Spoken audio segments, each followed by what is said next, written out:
le marché n'est pas une entité jugeante. Au cœur de son fonctionnement, il est une force réfléchissante, il reflète simplement ce que les gens y apportent. Il ne prend pas en compte leurs intentions, leur lutte personnelle ou leurs circonstances. Il reflète directement la valeur qu'il contribue. Ce concept fondamental façonne notre compréhension du succès et de l'échec.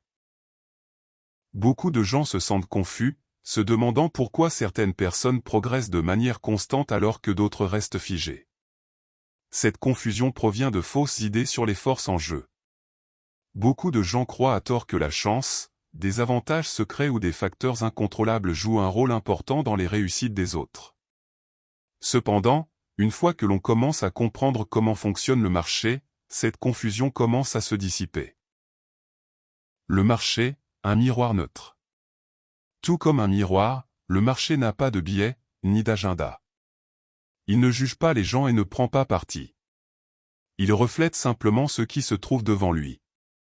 Lorsqu'une personne se tient devant un miroir et sourit, le miroir reflète ce sourire. De la même manière, lorsque quelqu'un fait la moue, le miroir reflète cette moue. Le miroir ne modifie pas son reflet en fonction des émotions et ne cache pas la vérité pour protéger les sentiments. Il reflète simplement ce qui est là, sans implication émotionnelle.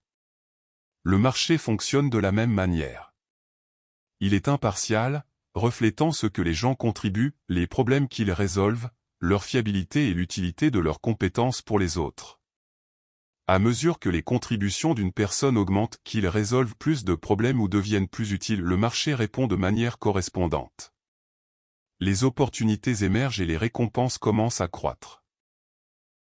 Mais lorsque les contributions sont petites ou incohérentes, le marché les reflète également. L'importance de comprendre la mesure. Ce qui est important à comprendre ici, c'est que beaucoup de gens mesurent leur succès selon de mauvais critères.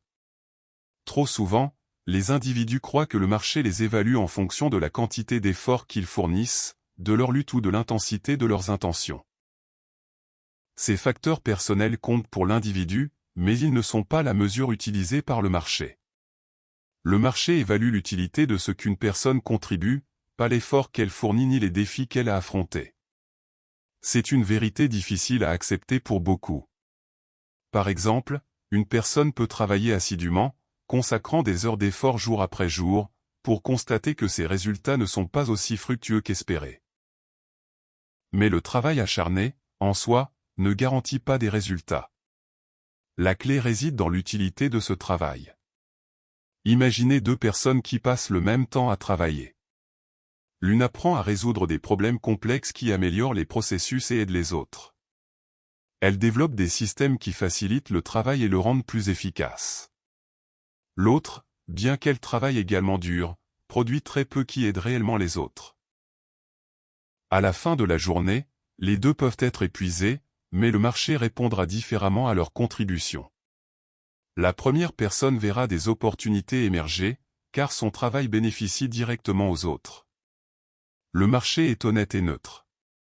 Le marché, en réalité, est l'un des systèmes les plus honnêtes qu'une personne puisse rencontrer. Il ne fonctionne pas sur le favoritisme, ni sur la décision de savoir qui mérite le succès. Il reflète simplement la valeur qu'une personne apporte aux autres. Comprendre cela est essentiel, car une fois qu'une personne saisit ce principe, elle cesse de voir le marché comme un obstacle ou un ennemi. Au lieu de cela, il devient un système objectif qui répond directement à la valeur produite. Une personne qui résout régulièrement des problèmes et crée des résultats utiles pour les autres attirera naturellement l'attention et des opportunités. Les employeurs, les clients et les collègues remarqueront la valeur créée, et cette reconnaissance conduira à davantage d'opportunités. À l'inverse, une personne qui ne contribue que peu de valeur verra des récompenses et des opportunités limitées, malgré ses efforts. L'évolution de la compréhension du succès. Une fois que ce principe est compris, la façon dont une personne perçoit le succès commence à changer. Elle ne voit plus le succès comme quelque chose de mystérieux ou d'injuste. Elle commence à voir le marché comme un observateur neutre, un miroir qui reflète ce qui est offert. Les personnes qui créent constamment de la valeur avancent dans la vie, tandis que celles qui ne le font pas restent figées. Le marché n'est pas émotionnel. Il ne punit personne, ni ne protège personne. Il reflète simplement les contributions faites par un individu. Si quelqu'un apporte beaucoup de valeur, le marché le reflète en offrant plus d'opportunités. Si ses contributions sont limitées, le marché le reflète également. L'intention est la production réelle. Ce qui est important à noter ici, c'est que le marché ne mesure pas l'intention. Peu importe combien une personne souhaite réussir. Ce qui compte, c'est ce qu'elle produit réellement. Si quelqu'un passe des années à rêver du succès, mais ne développe jamais de compétences qui aident les autres, le marché restera indifférent. Il attend que l'individu offre une valeur tangible, quelque chose d'utile pour les autres. Cette idée révèle une grande incompréhension que beaucoup de gens ont sur le succès. Ils confondent leurs intentions avec ce qu'ils apportent réellement au monde. Une personne peut dire « je veux réussir » ou « je veux améliorer ma situation ». Cependant, vouloir quelque chose et livrer de la valeur sont deux choses très différentes. Le marché ne se soucie pas de l'intention, il se soucie de ce qu'une personne produit réellement. Réputation et contribution visible. L'un des aspects les plus puissants du marché est qu'il construit la réputation d'une personne en fonction de ce qu'elle livre de manière constante, et non en fonction de ce qu'elle dit d'elle-même.